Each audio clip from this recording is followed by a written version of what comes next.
senang sekali saya Despira Sahnas bisa kembali menyapa kamu di OBS, obrolan bersama Sita Nala. Kali ini saya sudah bersama Dr. Esther, spesialis anestesi yang ada di Rumah Sakit Umum Pusat Dr. Sita Nala Tangerang. Kita akan membahas sedikit tentang anestesi. Penasaran? Langsung saja kita sapa dokternya. Halo dokter. Hai. Apa kabar nih dok? Great. Sehat dok? Alhamdulillah sehat. Seneng banget ada dokter di sini. Sibuk banget ya dok jadwal operasi. Lumayan padat. Iya, Sita Nala, okanya keren. Keren deh pokoknya. Oke. Keren. Sebelum kita membahas nih ya dok ya, boleh nggak perkenalkan diri dulu untuk sahabat OBS yang ada di rumah? Halo guys. Oke. Punten perkenalkan nama saya Esther Gisela Nenoharan. Saya berprofesi sebagai seorang spesialis anestesi dan terapi intensif yang bekerja saat ini di Rumah Sakit Sita Nala. Saat ini saya bekerja. Demikian. Saya bekerja di sini udah 6 bulan dan sungguh amat luar biasa kesempatan yang dikasih oleh Rumah Sakit Sita Nala dengan perkembangan kamar operasi dan ICU-nya yang sangat luar biasa. Kita terus berkembang, menatap maju. Mantap. Untuk Rumah Sakit Sita Nala. Oke dok, sebelumnya nih, by the way, kenapa dokter memilih untuk menjadi seorang spesialis anestesi? Dari sekian banyak spesialis itu yang dokter pilih. Oke, terima kasih pertanyaannya. Saya ini kan seorang murid. Sampai dengan saat ini pun saya seorang murid. Dan seorang murid itu nggak bisa terlepas dari role model yang adalah gurunya sendiri gitu. Jadi diawali kurang lebih 9 tahun yang lalu. Saat itu saya sebagai seorang dokter umum ICU yang bekerja di RSPAD waktu itu saya, dan waktu itu konsultan kami adalah seorang anestesi dan konsultan intensivis. Nah, bagi saya pribadi ada 2 role model yang affect me so much, yang akhirnya membuat saya jadi wah kok kalau ngelihat 2 dokter ini kok keren gitu kan. Yang satunya sigap, yang satunya lebih humanis dan sangat luar biasa, terus keren, pinter-pinter, skillnya skillful banget gitu kan. Jadi dokter terpacu saya sama gitu. Dan beliau ini adalah Dokter Bima dan Dokter Asih. 2 beliau inilah yang membuat saya akhirnya tertarik menjadi seperti mereka, dan menjadi seperti mereka ya berarti harus menjadi seorang anestesiologis. Dan saat itulah beliau ini 2 yang membawa saya untuk masuk ke dunia anestesi. Nah, ketika saya dimasuk di dunia anestesi ini, saya diterima sebagai seorang murid di Departemen Anestesi Terapi Intensif di Rumah Sakit di Universitas Udayana. Bali ya dok? Di Bali. Saya anak Bali. Bali yang sangat benar-benar diproses dari segi kognitif, dari segi skill, dan dari segi attitude. Jadi attitude nomor pertama ya. Yes, gitu. Dan itu yang akhirnya membuka cakrawala saya sebagai seorang cakrawala dan membentuk saya sebagai seorang anestesiologis perempuan. Keren. Gitu. Yes. Mental nggak boleh tempe. Iya, benar gas. Jangan mentang-mentang perempuan ya dok ya. Justru biasanya wanita anestesi itu garang.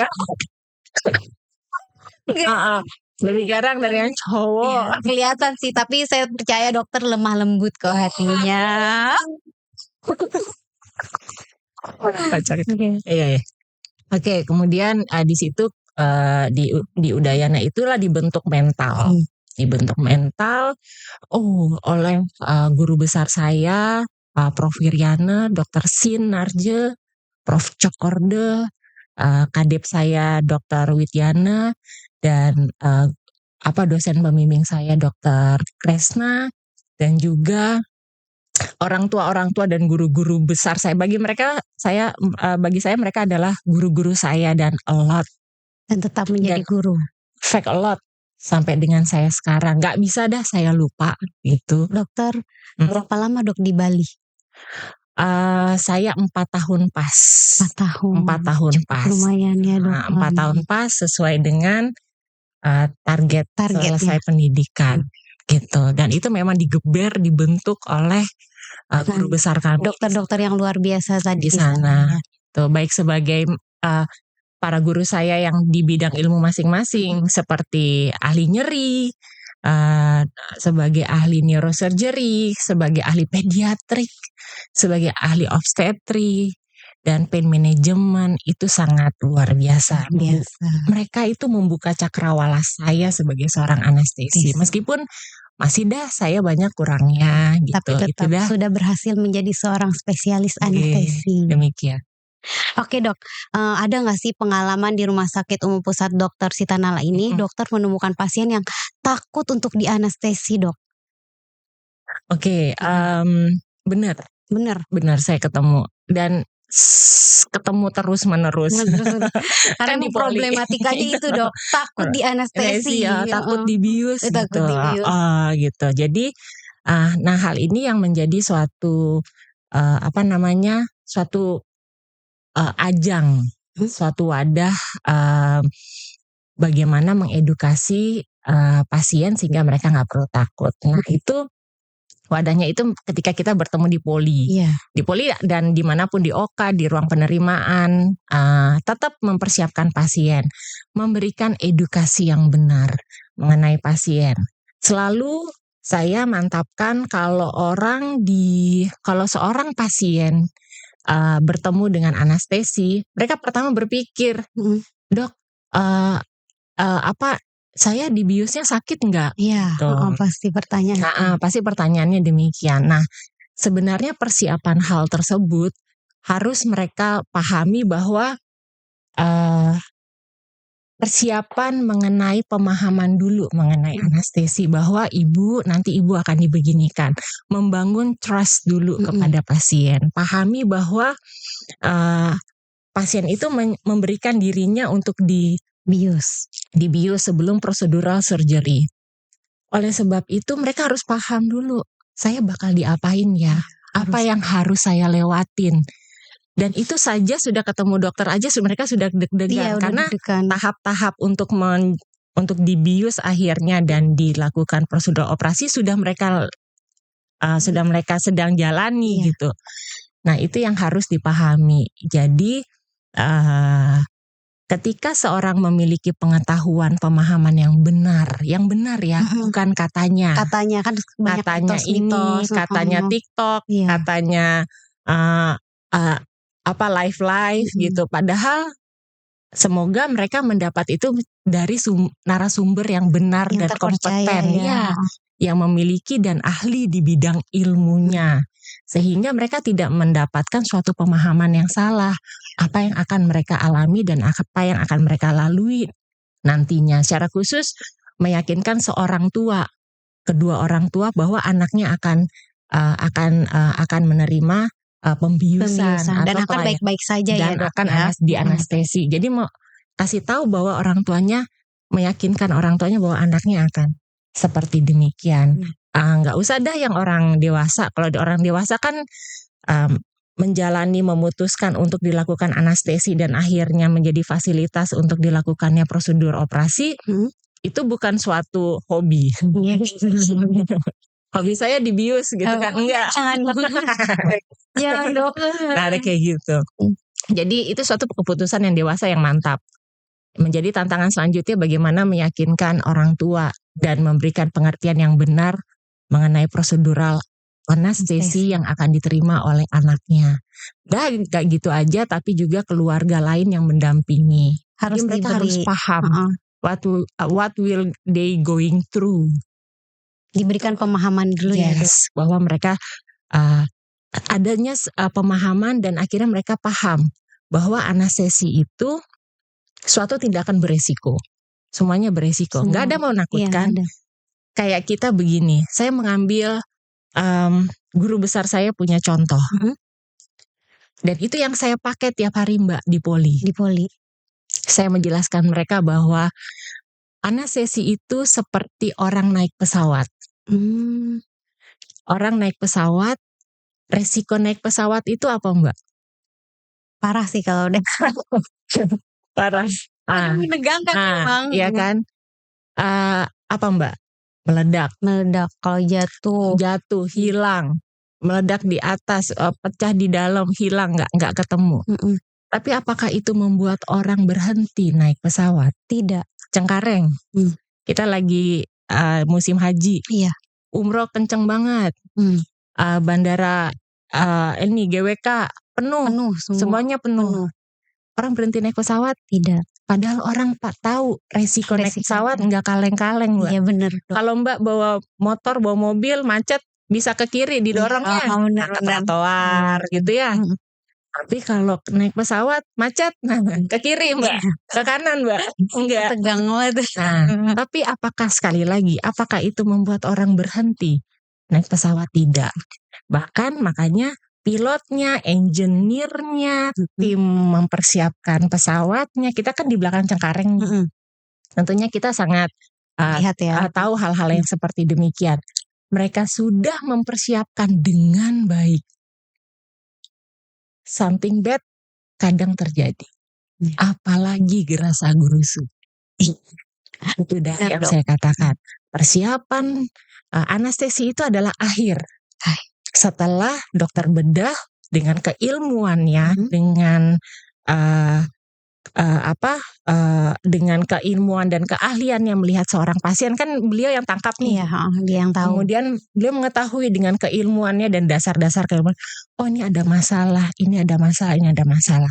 Masalah itu beliau serahkan, konsultasikan persiapannya ke setiap masalah yang di pasien tersebut. Misalnya masalah hipertensi, udah dah ke bagian jantung, ke dokter kardio, atau enggak penyakit dalam, ada dah masalah ginjal, dah diinikan dulu gitu.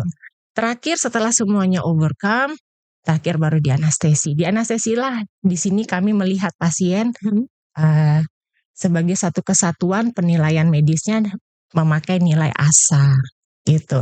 Bahwa ini pasien yang akan kami bius beresiko tinggi. Semua pasien anestesi itu beresiko tapi beresikonya mulai dari ASA 1 sampai ASA yang paling tinggi. Demikian. Nah, dia ada ASA-ASA-nya. Yes. Di situ disampaikan bahwa ASA tersebut adalah suatu penilaian fisik dan penunjang secara lengkap sehingga menyimpulkan seorang pasien di mata seorang anestesiologis ini adalah pasien yang beresiko atau memang pasien sehat kayak Mbak desa yang akan menjalani operasi. Jadi kita mempersiapkan mereka dan kasih tahu what you will going through. Seperti demikian sehingga pasien memahami, oh saya ini berangkat naik dengan kondisi saya yang seperti ini. Tapi tidak perlu menjadi suatu kedramaan. Oh berarti gimana dok? Berarti gimana? Enggak. Pasti ada bertemu dengan seorang anestesi yang menyadari bahwa dia bekerja dalam suatu rumah sakit dengan tipe tertentu sesuai dengan fasilitas tipe yang ada rumah sakit tertentu. Kita nggak bisa menjanjikan hasil, tapi kita memberikan jaminan persiapan yang terbaik. Something bad bisa terjadi kapanpun, tetapi persiapan yang baik. Persiapan yang baik secara matang ya dok. Pendampingan saat pasien dalam pembiusan dan dalam operasi kita berikan backup ICU ketika terjadi sesuatu misalnya yang up and down turbulence terjadi itu bisa kita berikan sesuai dengan fasilitas tipe rumah sakit yang ada di rumah sakit. Nggak bisa kita anestesi serahkan ke saya, semua akan baik. No, cannot. Bahwa hidup itu dan kesembuhan adalah sebuah keniscayaan. Saya paling senang dengan kalimat ikhtiar. Bapak, ibu, dan keluarga, bawa bapak, ibu punya keluarga datang ke sini.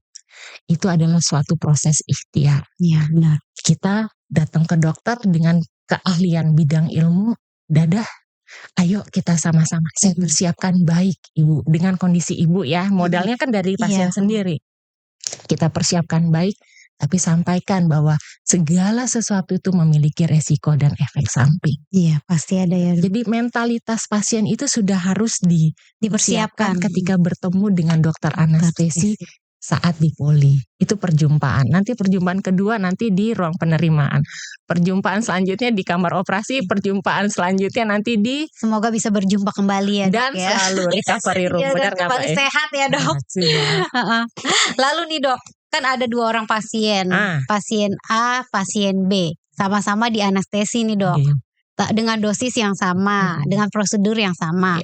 Tapi pasien A itu mengeluhkan sakit dan pasien B tidak mengeluhkan sakit. Itu kenapa bisa terjadi sih, Dok? Padahal kan ininya sama prosedurnya. Dan sebenarnya anestesi itu sakit atau enggak sih, Dok? Kalau dengan diagnosa yang sama, teknik anestesi yang sama, ini yang sama. Nah, sekali lagi balik. Modal pasien yang sama. Nah, kembali lagi, setiap pasien itu memiliki ambang stres yang berbeda. Oh, balik lagi ke tingkatan stres ya, Dok. Tingkat stres. Stres itu memicu nyeri. Nyeri itu memicu stres. Jadi itu suatu siklus demikian. Nah, bagaimana itu yang saya sampaikan, persiapan anestesi mulai dari informasi yang tepat. Bahwa ini ketemu dokter anestesi aja udah memicu stres. Percayalah. Respon inflamasi, respon stres itu sedang keluar saat ini.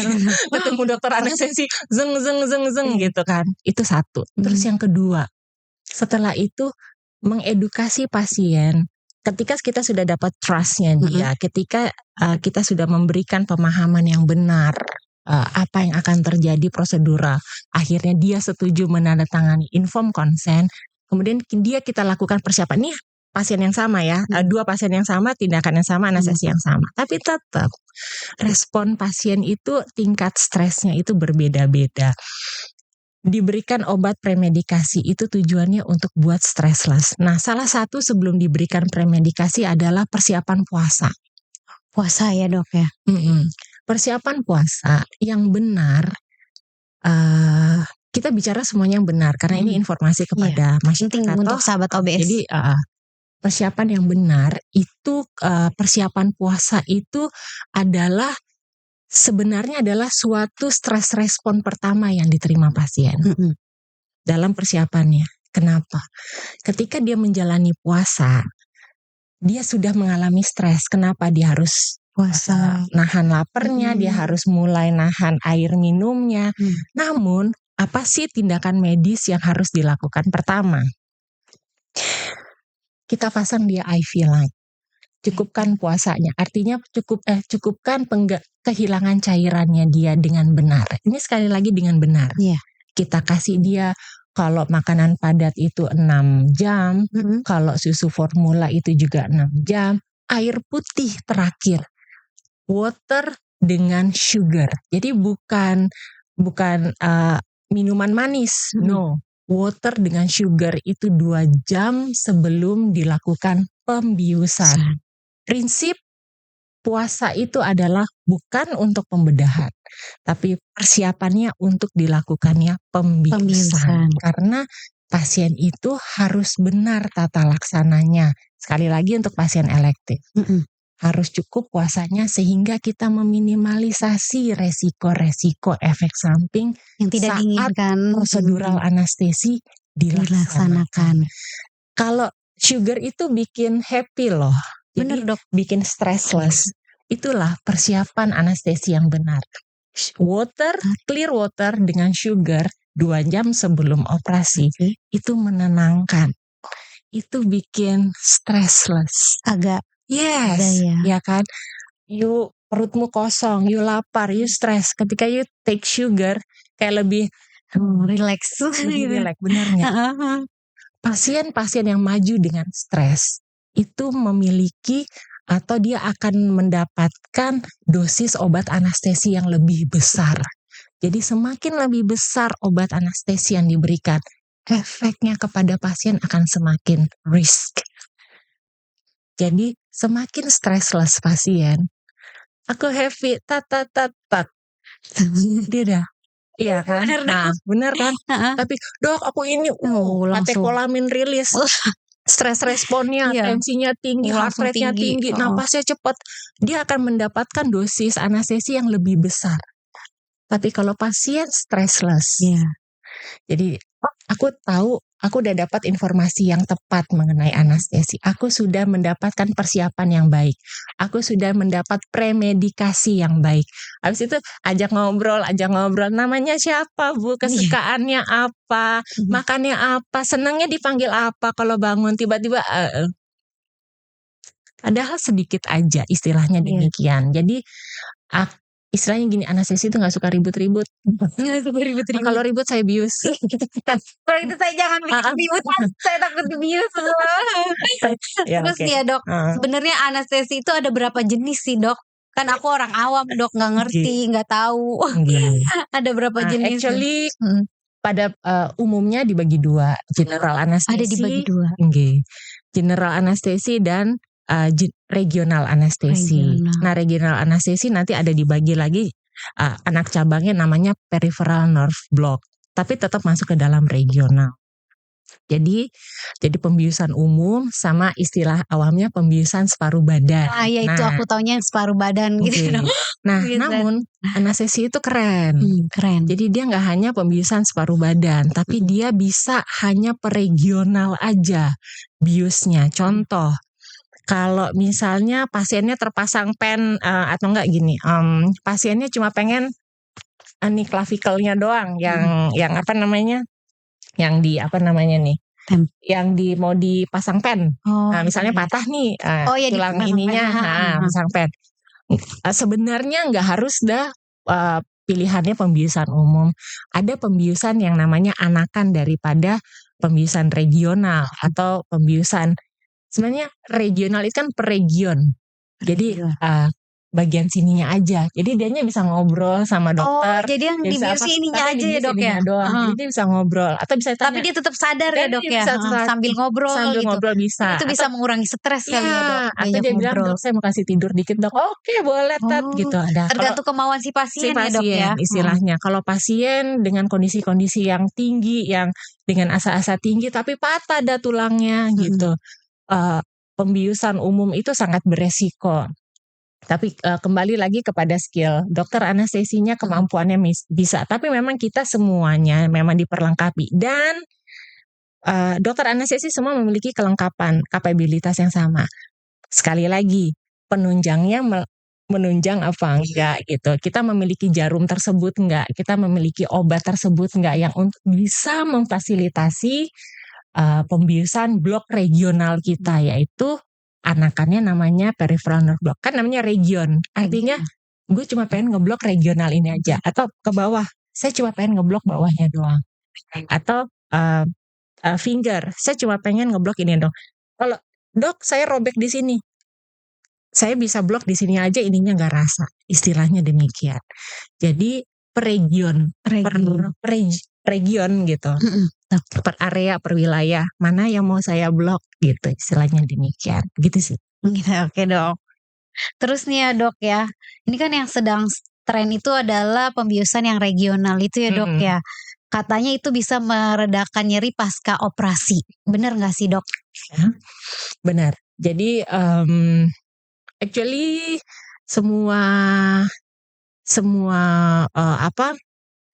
proses setelah after surgery, yang mungkin yang kakak maksud namanya ERAX ya, jadi enhanced recovery phase after surgery gitu. Jadi habis biasanya pada ibu-ibu SC. Habis misalnya operasi sesar itu ya. Nggak mau nyeri, pengen cepat pulang tapi nggak mau nyeri gitu kan. Itu biasa dipakai pengen di cepat. situ. Nah jadi benar itu obat biusnya juga, takarannya juga ada. Kemudian tap block.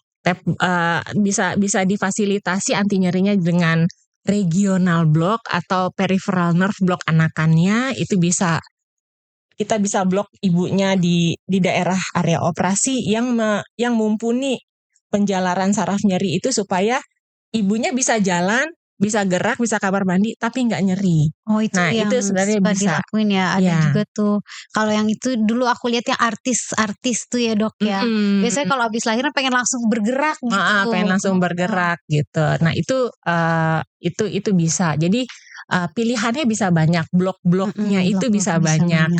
Jadi kalau dibilang blok artinya suatu saraf yang kita masukkan obat dengan tuntunan, dengan guiding, sehingga terus kita masukin obatnya, sehingga obat lokal anestesi itu merendam saraf nyeri yang nanti akhirnya menghantarkan rasa nyeri. Nah, setelah direndam sama obat lokal anestesi tersebut, udah dah dia nggak rasa nyeri, tapi dia bisa beraktivitas karena pilihan obat dan dosis obat tertentu.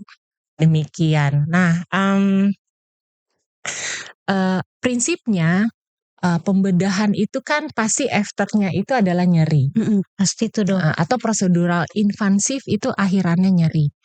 Proses nyeri itu adalah tapi manusia itu dalam perkembangan zaman itu kalau dia normal responnya itu kurang lebih ya bisa 72 jam atau sekitar kurang lebih 3 hari proses inflamasi tersebut. 3 hari ya dok? Ya kurang lebih. Namun proses perkembangan zaman itu, proses keilmuan itu kan terus kita kaji. Gimana caranya dari awal kita sudah bikin pasien tidak nyeri istilahnya sampai dia akhir dan penyembuhan luka. Nah, prosesnya adalah tata laksananya mestinya bukan pain free tapi painless. Ada rasa-rasa dikit tetapi tidak mengganggu pola nafasnya, pola makannya, moodnya dia, saya bisa tidur. Tapi kalau bangun, nah kalau bangun itu rasa dikit sih dok, tapi oke, I can be, saya bisa overcome rasanya. Oke lah, masih tolerable istilahnya. Jadi selama nggak mengganggu fungsi faalnya untuk tidur, untuk makan, untuk moodnya. Jadi lebih ke arah kita tujuannya ke arah pain free, sedang menuju ke arah sana. Tapi sementara ini kita masih painless. Demikian. Jadi kan ada skor nyeri. 1-3 nyeri ringan, 4 itu udah nyeri sedang, 7 itu udah crying dan shout, udah berteriak, udah nyeri, udah gaduk-gaduk gitu. Itu udah 10 istilahnya. Nah, Bapak Ibu ada di nyeri yang level mana? Mengganggu enggak? Bisa narik nafas apa? Jadi pasien tuh jangan dicuekin, tapi disamperin. Gitu. Dan ditanya, ini saya kasih nanti 2-3 menit obatnya kerja, nanti kasih tahu saya ya nyerinya udah reda belum. Bahkan biasanya pasien udah tidur, karena dia udah bisa, karena nyerinya hilang, dia bisa tidur enak. Salah kalau orang lagi nyeri malah dikasih obat tidur. Kita nggak menyelesaikan masalah, kita malah membuat kitanya tenang tapi masalah pasien nggak selesai. Tapi kalau dia diberikan kebutuhan sesuai kebutuhannya, yaitu atasi nyerinya, dia pasti bisa tidur. Iya kan, benar nggak? Kan kalau orang after surgery itu pengennya saya pengen istirahat, saya pengen pulih, ya kan? Atau ada yang pengen saya pengen cepat aktivitas. Tapi mereka nggak bisa melakukan itu kalau apa? Yang membatasinya nyeri. Demikian sih. Bahas masalah nyeri ya. Tadi ada pertanyaan masuk tuh dok. Kan ada pasien habis operasi sesar tuh, mungkin dia biusnya regional, dokter bilang katanya mengurangi rasa sakit. Tapi ternyata pas sudah 3 bulan pasca operasi itu rasa nyerinya tuh masih terasa dok. Terasanya di ketika mungkin masih beraktivitas, mungkin dia masih ada rasa suka nyeri. Itu maksudnya gimana dok? Mungkin ada kesalahan di mana atau dari si pasiennya mungkin? Jadi kalau dibilangin masih rasa nyerinya di mana dulu, ya kan? Nah, karena kalau misalnya prosedur operasi sesar, pertama area pembedahan, nyerinya di situ kah? Atau di area suntikan di belakang, istilahnya, di situ kah nyerinya? Atau daerah nyerinya di saluran kencingnya karena dipasang selang kateter. Yes, akhirnya menjadi infeksi. Artinya gini. Selama kita melakukan segala sesuatu itu sesuai dengan SOP, sekali lagi SOP sesuai dengan prosedural, kebersihannya, sterilitasnya, asepsis dengan antisepsisnya kita kerjakan dengan baik, kita pakai APD dengan benar. Mestinya pertama resiko infeksi penyebab nyeri itu bisa kita tekan, kita hindari. Nah kalau misalnya akhirnya setelah ambillah contoh tadi setelah SC gitu. Setelah SC dia 3 bulan masih nyeri Masih dong. nyeri. Kalau nyeri kita let's say di luka operasi, artinya tata laksana nyerinya saat itu jadinya saat dia terima prosedur itu tidak adekuat. Akhirnya membuat seorang pasien akhirnya jatuh ke dalam nyeri kronis. Itu dah karena diagnosa nyeri kronis adalah nyeri awalnya dia nyeri akut yang tidak tertangani dengan baik. Setelah 2 bulan itu sesuai dengan anestesi regional tentang tata laksana nyeri. Setelah 2 bulan kalau nyeri itu tidak hilang, pasien itu confirm jatuh ke dalam nyeri kronis. Nah, nyeri kronis itu akan develop, terbagi lagi menjadi hiperalgesia atau alodemia. Artinya nyeri-nyeri yang menjadi suatu nyeri yang patologis. Kayak contoh, saya jadinya disentuh begini aja jadi nyeri. Padahal kan sentuhan itu mestinya nggak nyeri ya Mbak. Lembut. Iya, kayak nyeri. Jadi saya pernah menerima satu pasien yang saya bius, dia multiple fraktur, kecelakaan dia pang gitu, di kepalanya iya, di pelipisnya iya, nah di area klavikelnya iya. Nah ketika kita coba, Mas di mana? Aduh dok gitu, itu dia sudah terima itu kurang lebih 6 bulan apa 9 bulan. Tapi dia masih merasa itu nyeri di area situ. Jadi pas kita coba buka ya, aduh sakit. Belum diapa-apain dia udah langsung udah nyeri. Coba kalau saya elus gini nyeri dok. Nyeri. Mestinya itu kan nggak nyeri. Kalau orang dielus gini kan nggak nyeri. Karena kan ini elusan. Dia jadinya menderita sebagai suatu nyeri yang menjadi suatu sensasinya dia jadi berubah. Area subjektifnya dari dia pikiran itu dia sendiri jadi berubah. Karena dia sudah mengalami nyeri yang tidak ditangani dengan baik. Gitu. Makanya jangan pernah menyepelekan mengenai masalah nyeri. Itu menjadi tantangan kita dokter anestesi sampai sekarang dan ke depannya, bahwa jangan akhirnya karena tata laksana yang tidak adekuat akhirnya membuat pasien akhirnya jatuh ke dalam nyeri kronis. Demikian, dan akhirnya dia jadi disentuh, mestinya disentuh itu nggak nyeri, dia bilang nyeri. Dan jangan bilang kamu manja, no.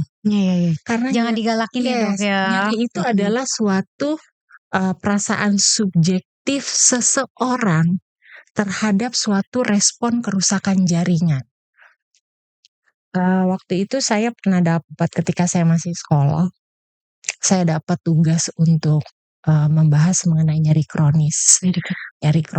Jadi sering kali itu menjadi suatu stigma di masyarakat yang sebenarnya itu nggak boleh disepelekan.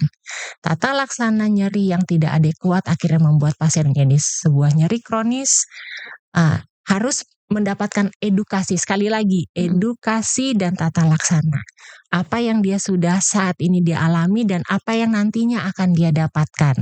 Dan seperti apa nanti kualitas hidup. Jadi kalau pasien sering nyeri dia dan akhirnya dia jatuh dalam nyeri kronis, jadi 2 bulan dan dia masih nyeri, itu dia jatuh dalam nyeri kronis, dan itu akan mempengaruhi kualitas hidup seseorang. Bayangkan Mbak kalau dia seorang kepala keluarga, bayangkan Mbak kalau dia seorang ibu, bayangkan Mbak kalau dia seorang anak muda, kualitas hidupnya menurun karena dia memiliki sebuah nyeri yang dia memang gak ditangani dengan baik. Kalau itu penyebabnya after surgery atau itu penyebabnya adalah cancer. Istilahnya nyeri itu kan proses subjektif akibat dari respon kerusakan jaringan yang sedang terjadi. Gitu. Jadi nggak bisa dibilang, Pak lu manja kayak gini aja sakit. Itu kalau didengar dokter anestesi, langsung kayak gitu ya dok ya ekspresinya.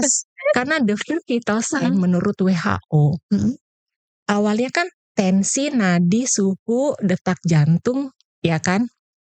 The sixth vital sign adalah nilai nyeri. Jadi nyeri itu adalah suatu hak asasi manusia untuk dia mendapatkannya. Dan dia harus, itulah reanimasi. Anestesi, reanimasi, kan kita tambah terapi intensif. Jadi ada terapinya juga. Iya, terapi intensif, makanya kita jadi ahli ICU kan, gitu. Reanimasi. mbaknya datang ke saya like this, saya harus reanimasi mbak, saya harus bertanggung jawab balikin mbak kayak gini. Itulah awalnya keilmuan kami anestesi, reanimasi dan terapi intensif, intensive physiologist. Tapi terkadang yaitu pasien memiliki respon atau kondisi yang terjadi sehingga dia harus di ICU dulu dan lain sebagainya. Demikian sih, gitu. Terus dok, kalau misalkan tadi kan bahas masa nyeri nih ya dok ya. Nyerinya itu di bekas suntikannya tuh dok, apakah itu harus ada terapi yang tadi dokter bilang? Nah itulah di bekas suntikan, di belakangnya. Iya, di belakang. Nah itu deh yang pertama, kenapa awalnya infiltrasi. Jadi contoh, perkembangan obat-obat anestesi itu cara melakukannya, cara memberikannya itu semuanya coba kita blok. Kenapa? Karena Allah Tuhan itu menciptakan kita. Respon nyeri itu adalah suatu kondisi protektif sebenarnya. Bahwa ada suatu kondisi yang gak beres. Makanya terjadi stres respon, inflamasi sehingga mengakibatkan suatu proses peradangan muncullah nyeri. Yes. Diawali dengan tanda kerusakan jaringan. Ada di mana rusaknya? Iya. Nah, proses anestesi semuanya prosedurnya rata-rata invasif. Sekali lagi guru besar saya sampaikan, anestesi itu tidak ada resiko seperti bedah. Ringan, sedang, berat, no. Semua tindakan anestesi beresiko. Seorang pasien bisa dia alergi terhadap EMLA atau lidokain.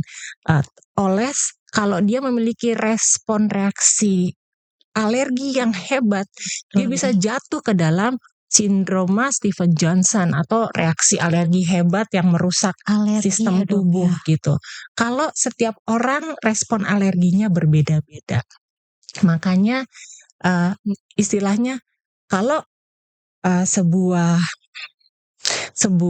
obat di tangan orang yang tepat, dia bisa memberikan faedah. Berarti tergantung kondisi pasien dan itu respon sendiri pasien itu sendiri. Pemahaman yang tepat. Kayak contoh kakaknya, dok pokoknya saya nggak mau nyeri. Oke, segala macam tindakan obat-obatan yang untuk ngeblok nyeri dari awal tuh kita berikan. Contoh saat ini mungkin di rumah sakit kita yang kita punya tuh EMLA atau lidokain salep tuh yang memang harus dioleskan 30 menit dan dipres untuk membaalkan neurotransmitter nyeri yang ada di permukaan kulit yang Allah kasih sebagai suatu bentuk pertahanan tubuh. Coba kak, kalau di kulit kakak tidak ada saraf nyeri, kakak kebentok apa? Nggak terasa. Yele, malah kayak orang nggak normal ya. Yele ternyata udah robek, udah berdarah-darah. Tapi dia nggak kenapa. Aku nggak nyeri. Iya. Malah kacau. Itulah Allah tuh luar biasa tuh, Tuhan kita tuh luar biasa. Kita diberi indera perasa. Tindakan anestesi itu mulai dari awal. Gimana sih supaya saat disuntikan nyeri? Udah diinin, udah. Habis itu diinfiltrasi. Mau sebelum disuntik, untuk bisa masukin infiltrasi kan udah dikasih EMLA. Contoh, mau masukin jarum, kita pilih jarum terkecil. Contoh, untuk melakukan apa? Infiltrasi lokal. Memberikan obat lokal anestesi, kita masukin. Dengan segala macam ajuvan atau obat-obat yang untuk membuat lebih cor lagi supaya nggak makin nyeri istilahnya. Dikasih itu, sudah dikasih pemilihan jarum. Berikan jarum yang terkecil, yang istilahnya yang kerusakannya, damage-nya itu rendah ketika memasukin kulit, masuk ke kulit dan masuk ke sampai dengan di area liquor di daerah itu untuk diblok. Itu semuanya usaha manusia untuk membuat supaya pasien itu saat prosedur tidak nyeri itu, untuk memfasilitasi operasi itu tidak nyeri dan apa itu prosedurnya aja semuanya daya guna kita berikan supaya pasiennya tidak trauma, dia tidak memiliki memori yang tidak menyenangkan dan akhirnya membuat dia lebih confident, dia tahu apa yang prosedur operasi apa yang akan dia alami dan setelah itu dia nggak mau nyeri atau minimal dia painless. Demikian. Di RSUP Dr. Sitanala Tangerang ini sudah mengikuti standar operasi yang luar biasa dan yang sudah steril tentunya ya Dok ya. Jadi sahabat OBS tidak perlu khawatir, tadi ya sudah dijelaskan semuanya sama Dokter Esther. Terus Dok, aku tuh pernah baca artikel, katanya dokter spesialis anestesi itu ada kompas Dok. Nah, itu kompas tuh buat apa sih Dok? Apa kalau kita kan sholat buat arah kiblat gitu Dok? Gitu. Heeh. Kompas ya? Iya, tahu Dok. Kompas ya? Kompas. Oke, kalau kompas sepertinya sih enggak ya, tapi Nggak ada ya Dok. Aku coba cari tahu ya mengenai kompas. Nah, ada satu buku. Actually kita nggak punya kompas, tapi apa tuh Dok? kita bisa tahu what will going happen, apa yang akan terjadi, progresnya buruk. Kita bisa mengetahui ini kondisi pasien seperti apa. Di satu buku namanya buku textbook kami, istilahnya kitab. Salah satu itu ada kitabnya ya dokter anestesi. Kitab sucinya anestesi. Itu namanya Miller. Iya Miller. Namanya textbook kami itu Miller. Di situ di bab 4 mengenai persiapan enhancement human untuk patient safety, itu saya coba buka.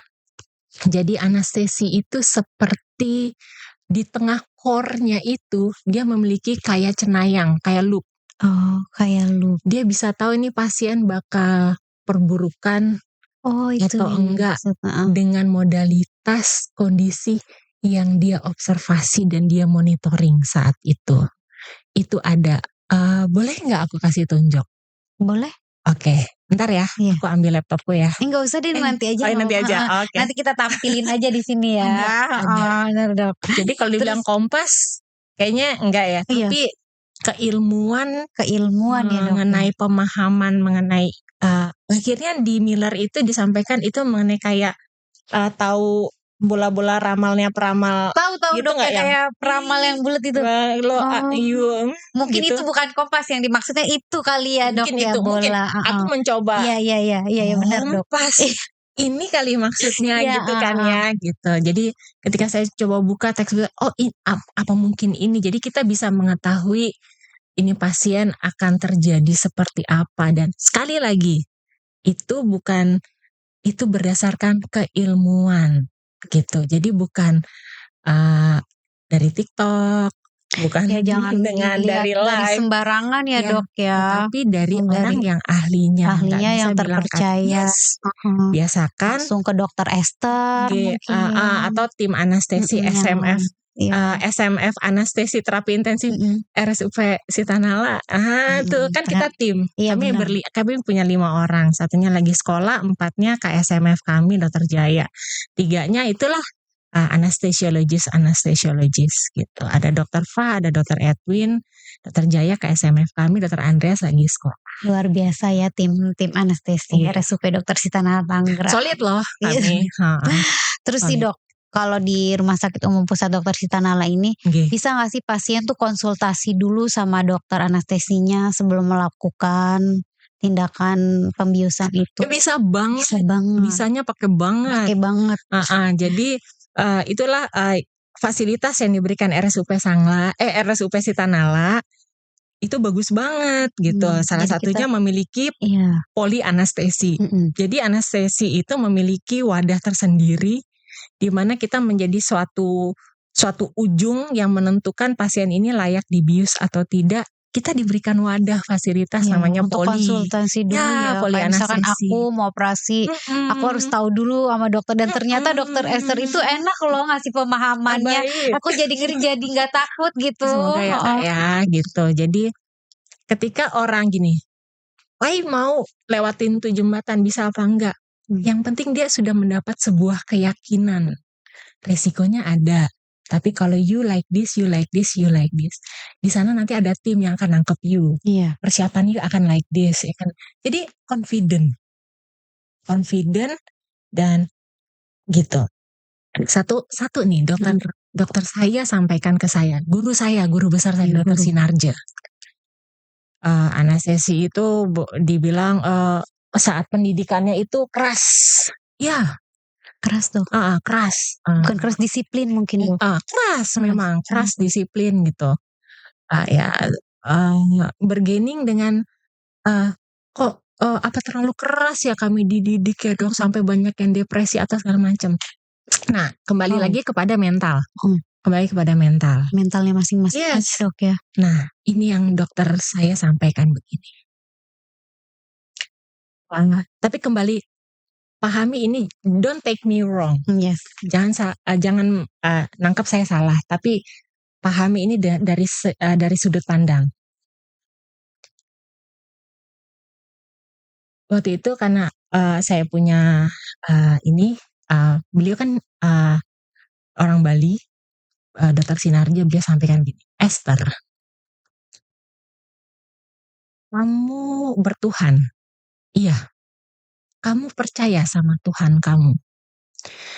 Karena beliau Hindu, saya percaya sama dewa saya. Beliau bilang gitu. Dan saya menyerahkan doa saya, harapan, ikhtiar saya kepada Allah, Tuhan, dewa yang saya percaya. Benar? Benar. Anestesi demikian. Seorang pasien, kamu tidak akan mau percaya kepada Allah, Tuhan, atau dewa yang dia saja tidak yakin sama dirinya, yang dia saja lemah, yang dia saja tidak bisa menjaga dan mempertahankan dan mengetahui dirinya sebagai Tuhan, sebagai dewa, sebagai Allah pencipta. Kamu mau menyerahkan hidup kamu sama dia? Enggak dok. Begitu juga dengan anestesi. Seorang pasien tidak akan mau menyerahkan dirinya kepada seorang anestesiologis yang dia tidak yakin pada dirinya dan dia tidak memiliki mental yang kuat dan keilmuan yang cukup untuk menjaga hidup si pasien ini yang sudah menyerahkan dirinya ketika dia harus melewati hal yang berbahaya, yaitu tindakan anestesi dan prosedur operasi. Iya kan? Mau dibius sama dokter anestesi yang galau-galau.